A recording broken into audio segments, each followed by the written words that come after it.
Hello, my name is Floris Assis and you are watching the Better World Casinos YouTube channel. On this channel, I share my journey, which is about creating an ethical gambling business with the hope that maybe we can make the gambling industry and maybe even other industries more ethical. This year marks my 10th year working in this industry, and the content that I make is about what I've learned and what I think the future should look like. Key to all this is my worldview. I think a business primary goal is about solving problems rather than making a profit. However, many people see this differently and they think that making as much profit as possible is the goal. I think this is a problem. If maximizing profit is the primary goal of a business, then businesses tend to create or perpetuate problems for the sake of making profit.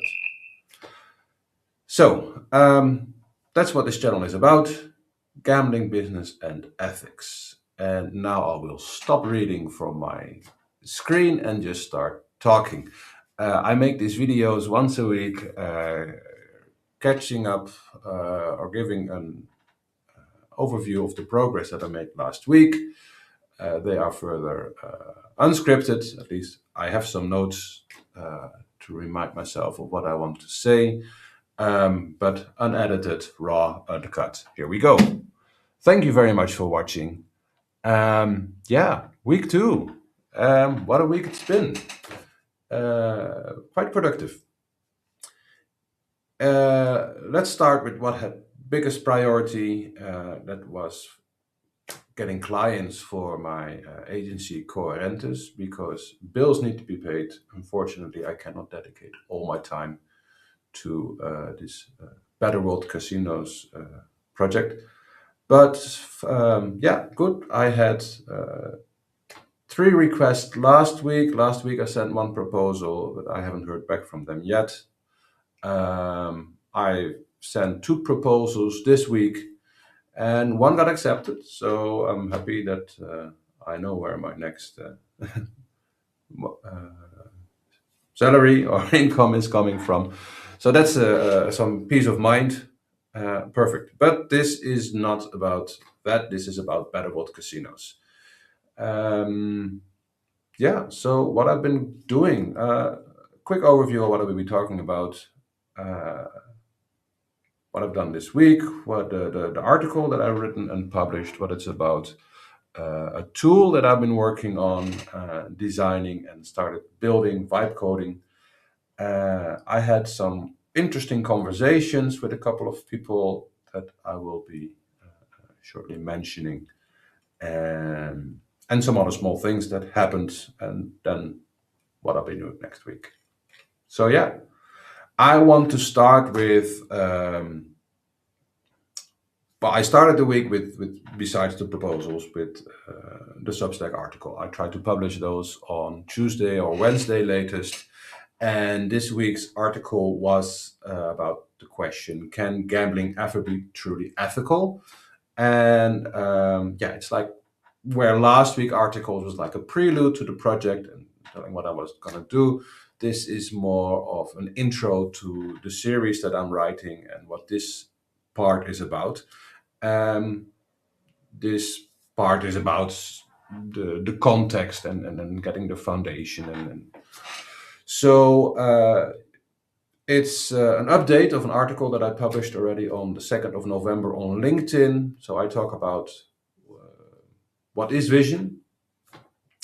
Vision is looking towards the future with imagination. And yeah, something that I feel is a bit lacking in the industry. There are a lot of people. Everybody has ideas about what's wrong, what can improve, but I haven't come across anybody that's really like, this is how the industry should look like. This is the vision, which I have, and that's what I'll be writing about in the following chapters. So, what my vision is? Well, I've defined 5 main problems that should be solved in my vision. One is no legacy harm. So legacy harm is the concept that I will be explaining further in a future article.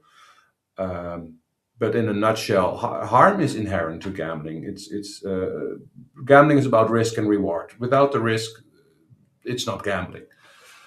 But legacy harm, or what I've called in the previous version of this article, long-term harm, is the stuff that we should try to prevent.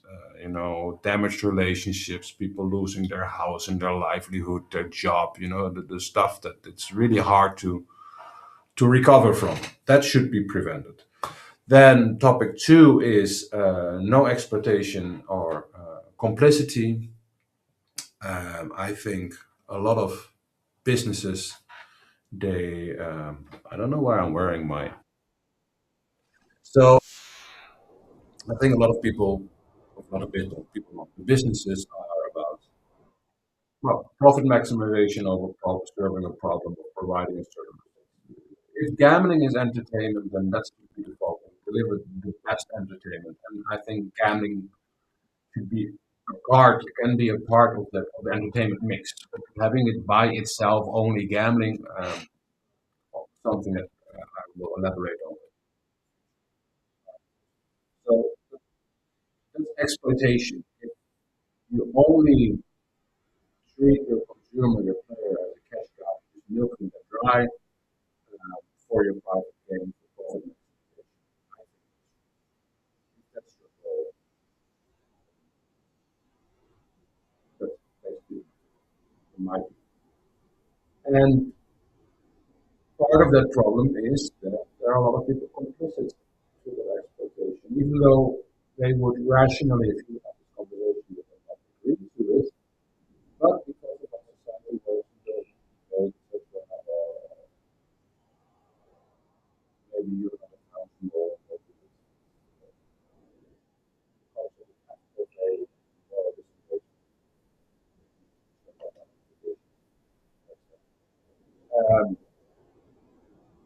they are enabling, they are enabling businesses to exploit, and it's a very difficult topic because society works, economy works, building self-establishment. If you become an employee of a company, you should be, in a perfect world, you should be able to now assume that they do is ethical, equal. But that's also not the case. Okay, so that's again also a sort of future chapter in this series. Then the third one is regulation should protect instead of repel. What we see common conversation being held, over-regulate, unregulated black market work. So how should that look? What's the best way to forced on it was black market crime. Personally, I'd like to see black market criminal organizations pushed as far as possible underground. Of course, it wouldn't be possible to get completely rid of it, but at least that's something to show that most people want it, need it, and wouldn't be exposed. And the last point is the stigma. I think gambling should be a legitimate, positive industry that contributes to society, creates jobs, and the economy, etc., etc. But right now, as most people would agree, there is a stigma. Don't work in the gambling industry, don't necessarily gamble themselves. In many places of the world, it's considered bad, addictive, like smoking, personally, I think more like alcohol. Anyway, so that's another chapter. So those are the five things that I address and will address in future chapters that are key to the vision of. The article then also talks about what if nothing changes and what the next step would be. I'm not going to say more about it. You just go to Substack, find the link to the comments, and go read the article and tell me what you think. Um, yeah, cool. then the next thing I've been working on is the roadmap. So at some point I will have my setup like this that I can show you screenshots or whatever or things on my screen with right now. So what I've done is I started drafting a roadmap of all the content of all the chapters I will be addressing, writing about, making videos about. Um, and just the first draft is pretty extensive, complete. But, for stage one, uh, context and etc. And stage two, so benchmarking, compare, etc. Already more than 50 chapters. Most chapters topics. But for each topic,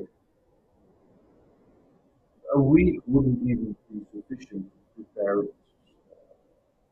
understanding like content and interview etc. Um, Probably most of these they could even have a whole month. But if that would be the case, then 50 months, we're 4 years down the line. That's a bit too slow progress. So I have to figure out how plan this. How to stop it. But with that, I'm very much inspired by Martin from Wintergard, building a model machine. I don't know if I mentioned it. I have, I love it. Also reviewed this week that I really enjoyed watching. But anyway, so he talks a lot about design requirements. So I'm very aware that what I do, what's, what's the purpose, what's essential, what's optional. Um, so yeah, that's what I spent significant time on. My notes. Uh, yeah, out of this came a bit of a side project, something that I actually have notes on and for many years. Also inspired by another YouTube channel, the domain of science, which makes maps about topics, maps of science, maps of mathematics, maps of biology. You should go check it out. The domain of science is the description of this video. But inspired by this, I've always been wanting to make a map of gambling. In the past, I give training, introductions, I've given mainly content writers, iGaming for iGaming, to make them familiar with all the different facets of gambling, relevant, no, and I've always wanted to visualize. And because I think it's such a good storytelling tool, I've created a side project where I'm producing this map of gambling. Yeah, that has also led to another thing that is very important. In the past, also relevant to stage two, and that is business intelligence platform, whatever we should call it. That sounds really big. But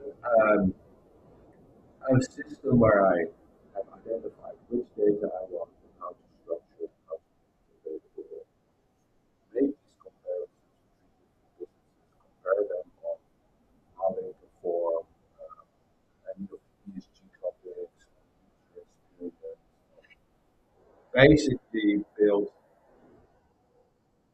fundamentals for factual, scientific, objective review of what's going on in this industry. And that's a huge thing. I've already defined over 500 data points. System of how to organize. Then, talking about organization, that's also something. Oh, this video is already getting very long. Well, later on you tell me whether it's too long or I should short it down. talking till I had all the points I want. I wanted to talk a moment about getting organized because I'm self-diagnosed ADHD. I basically can my waking life working on it. I can still not distract. There's no reason. I learned to live with it. I think I've managed pretty well considering all the things that I've done and achieved in my life so far. Um, but the fact was that I dealt with procrastination, like wall, being overwhelmed by all the stuff that I've done. And now, this year so far, since January, I've moved from February to Claude. I really got my game prompting and using large language models. My productivity exploded. Productivity or procrastination basically doesn't exist anymore. So I can really encourage if you recognize yourself if you're dealing with these kind of things, look into Obsidian, Claude Code, Anthropic, and it's saying there is no excuse to procrastinate or to not know what to do because you just have a conversation with it.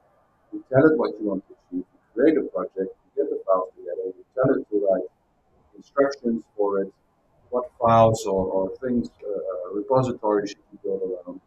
And if you don't know what to do, you just tell me like, you just prompt it, tell me what's next, break it down in very small, easy steps, and you just get on executing. I've been doing that since early this year, and now like crazy since my redundancy 2 weeks ago, like five.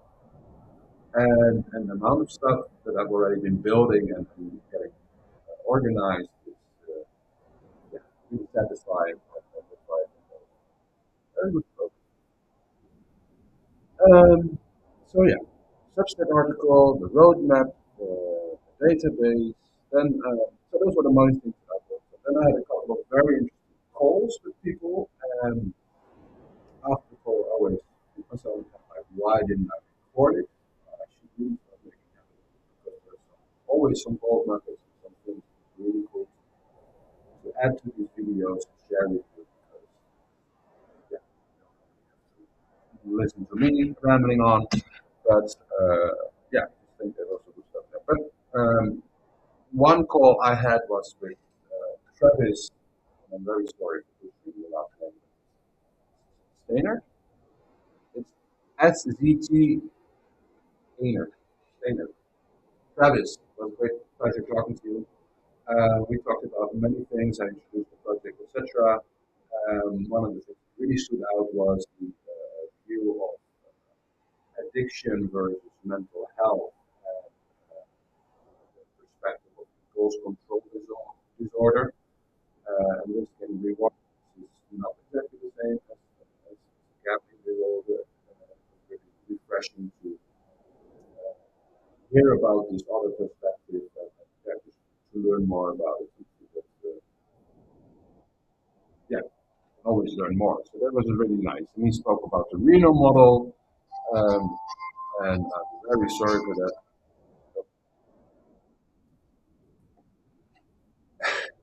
I need to put my phone on next time. We will learn. So yeah, that was all very interesting. Learn about, look into the Reno model if you're not familiar with it. I'll post a little link. I had a call with two gentlemen from Sustainable Interactions, Christopher Hackstadt and Rasmus Rippenfrit. Gentlemen, also thank you very much for your time and having a conversation with me.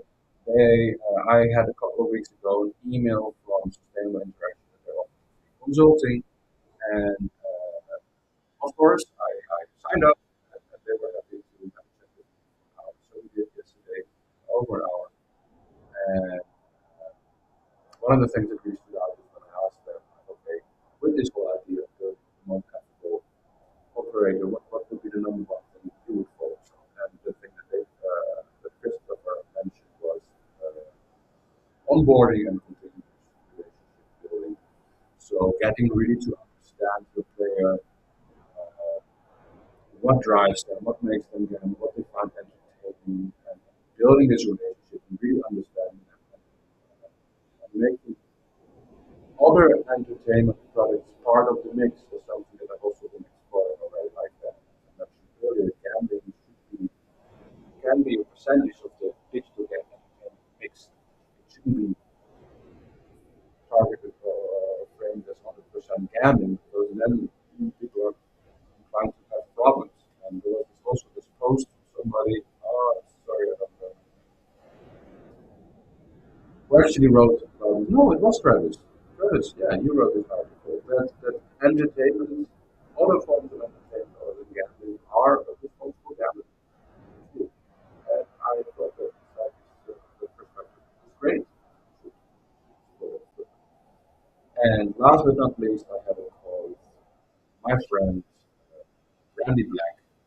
He's the founder of ADHD, together with the partner Wolfgang Pech. It's an NGO registered in Austria. We've been exploring it or discussing the idea for a while, but I am an ambassador of the project. I think what they're doing is great. But what they do is they do ESG certificates. It's a membership program where iGaming companies can be audited, surveyed, to get a benchmark to say like, okay, what are they on the ESG topics, and then what can improve, how can they improve their tiers, um, to move up. Yeah, so they're new, they're a startup, they're looking for their clients, and I think all companies should adopt ESG, and within the iGaming industry, they would be a great partner for you. Um, yeah, this is something that I will be helping out with, and also looking for people that want to know, learn more about ESG. Forward. Um, okay, then some small things that I wanted to mention. Yeah, last week I was reached out by one of the writers from casinos.com. He asked me some great questions about my project, answering them allowed me really to go deeper into it. So it was a good pleasure of answering them. And he wrote, really, really high, nothing wrong with AI, but he wrote a great article about it, published it on casinos.com. And I shared it on LinkedIn. I was very happy about it. And then on Monday it was gone. Why? So I reached out to Alan, no reply. I called casinos.com out on LinkedIn, no reply. The article is still gone, I think. Let me just quickly check. But yeah, makes you wonder. Why is that? Why would they remove it? Is somebody in their company that says like, no, we don't want this kind of content on our website. We don't want to be associated with it. No, it's still not there. The link is redirected to their UK/news page. Uh, so yeah, that really got me thinking, and also the silence from Ellen is yeah surprising. Why not the professional courtesy? Just give explanation because it just makes you wonder and suspicious about um, why not being transparent about it. Because yeah, transparency and integrity is my thing. And if you're gonna interview me and then you're gonna remove it, then obviously I'm gonna call you out on it and gonna ask questions. And so why, Alan? Why casinos.com? Why did you remove the article? Please come back on that because I'm very curious to know. And the more I'm gonna be silent about it, the more people are gonna fill in the blanks for themselves, and I don't think that's good for your reputation or your image. So yeah, something to think about. Then another thought that I have is because there's so much conversation going on about prediction markets, which I should learn more about. Although on the other hand, I don't think it's that complicated. It's basically sportsbook or betting on stuff. But then like what was it? Bet first was the one that did peer to peer. odds gambling. Um, but yeah, it would be fun to put a bet on there, like if Better World Casinos is ever going to launch an operator, and if so, when. Would be very curious to see the odds on that and what people think if people would bet on it. So yeah, that was a thought that I was entertaining and that I should maybe follow up on at some point. Give me your ideas and your thoughts. Then, okay, that was it for this for last week. Very quickly, what's up for next week? Next week, I'm going to the Ethical Gambling Forum in Leeds. So Monday, I'll be traveling most of the day. Get some work done while traveling, writing the next Substack article. At the Ethical Gambling Forum, I will be on a panel with the title "Why Should You Stay at Home and Exercise as Much?" About conference overload and why you should not make conference. Very interesting topic. For anyone recording it, next week or at one time back. I will also plan to make some videos with people that I speak over there, asking them what they think about my project and what they think is the most important thing that needs to change in order to make it more ethical. Next chapter for Substack is about gambling, and that's the article that I published on November 7th of last year. What is gambling? Why people gamble? That about those three questions.